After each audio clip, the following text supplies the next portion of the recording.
burst out, "Yes, I want to see my father." I remembered and went. My heart lurched. If she'd gone to her father's house, did she take Rashid with her? And how could she have gone to her parents without telling me? I never liked her visiting her family anyway. So I asked pointedly, "Until you returned, Rashid did all the work?" She immediately smiled and said, "Yes, Rashid did everything, so I wasn't worried. Papa is fine. Everything's fine here.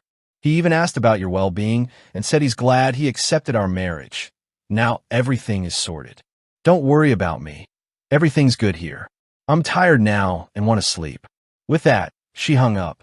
A fire burned in my chest. Samira had lied to me, and I had caught her. Yet I couldn't understand why she'd gone out with Rashid and kept it secret. My mind flashed with jealousy. Was she seeing someone else? But I brushed the thought aside. Samira loved me deeply. She could never have eyes for anyone else. Samira and I had attended the same college, and we were deeply in love. She had defied her father to marry me. Her father never wanted me as his son-in-law because our social standing didn't match. I came from a very poor family, though I was hardworking, and I believed I would one day prove myself worthy of Samira. But my father-in-law refused to accept that. He always saw me as poor and suspected I had married Samira for her wealth. That was why I disliked her visiting her family's home. Although her father eventually accepted our marriage and now treated both of us kindly, I never forgot those early days of humiliation. For that reason, I seldom went to their house and discouraged Samira from going often. A thought began to torment me. If Samira truly had gone to her father's home with Rashid, and if her behavior had changed, surely her father was behind it. He had never wanted our marriage, and now I feared his acceptance was a sham. In reality, he wanted to separate us. Sooner or later, he would introduce to her a man better than me, and Samira would leave me. The very idea made me even more restless. The next day, I called Samira. After a long delay, she answered with a curt, "Yes," and then hung up on me. It felt as if she was running away from me, refusing even to speak. A knot formed in my chest. On my next call, I sternly insisted she not visit her father's house again until I returned. She fell silent at my words, offered no reply, and ended the call. The following day, I rang the night watchman to pry into our household affairs. He told me, "Sir, we stand outside. Inside, Madam and Rashid are always together. Rashid has become very special to her. She keeps him by her side all the time. Every day, they go out for walks together and spend evenings in the garden. At night, Rashid isn't even in his quarters anymore. Perhaps he started sleeping in the bungalow." Hearing that, I felt the ground drop beneath me. How could Rashid be sleeping in the bungalow instead of his own quarters? The very next day, in casual conversation, I asked Samira about it. She said, I'm afraid to be alone, so I had Rashid clean the spare room. Now, instead of sleeping in his quarters, he rests in the room next door to mine, so I can sleep too." She had shared the whole story to reassure me, but my heart remained uneasy. 15 as he was still a man. How could I trust him alone with my wife? I began to pity myself. After struggling through a third month, one night, without informing Samira, I returned home. What I saw stole my breath. My beloved wife, for whom I had labored day and night and sacrificed everything in another city, was utterly enthralled in the arms of a 15-year-old servant. Seeing what Rashid was doing inflamed my blood with rage. I rushed forward, grabbed his collar, and began to beat him. I beat him so viciously that blood spurted from his mouth. He collapsed to the floor, utterly spent, while my wife kept rushing forward to pull him away from me.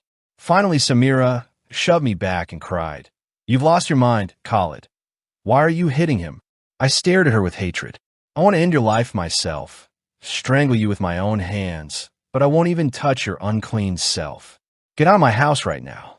I thought you loved me. That's why you married me. But now I see your heart is full and you're tired of me. That's why you demanded a young servant, to let the fire inside you die out."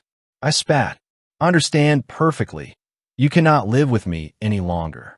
I'm busy building my business, and so you began these filthy games behind my back. I want nothing more to do with you. Have the relationship you choose, but not within the walls of my home." Turning away, I told Samira to leave, and she stood there speechless.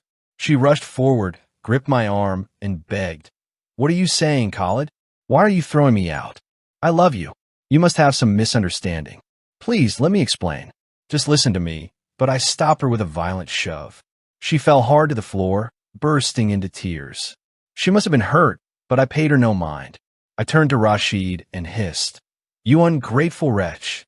I gave you shelter in my home, a job, a salary far above your station, and in return you betrayed me with my own wife. Today you leave this house, and I never want to see your face again. Take your madam with you. Both of you get out." With that, I stormed out of the bungalow. I had no idea what to do, where to go, or how to calm myself. I climbed into my car and drove off to my friend's place, spending the night chain-smoking and railing about my wife's betrayal. In my rage, I even recounted the whole story to my friends. They all told me, "Why didn't you divorce her at once? A woman like that, leave her immediately." Listening to them, I began to think perhaps they were right. I should file for divorce. I spent the entire night wrestling with that thought.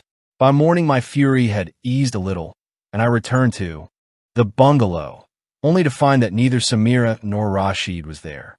My anger shot through the roof.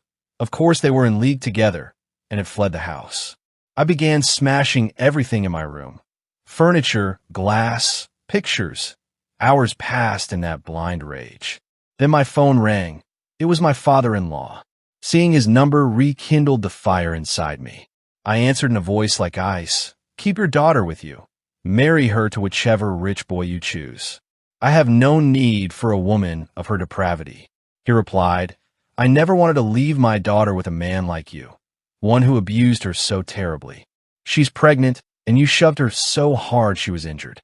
She's in a hospital now. I only called to tell you this. Don't ever think of coming back to her again." Hearing my father-in-law's words sent shivers down my spine. I immediately shouted, "What are you saying? Samira is pregnant? Am I going to be a father?" My emotions shifted in an instant, but before I could react further, he hung up the phone.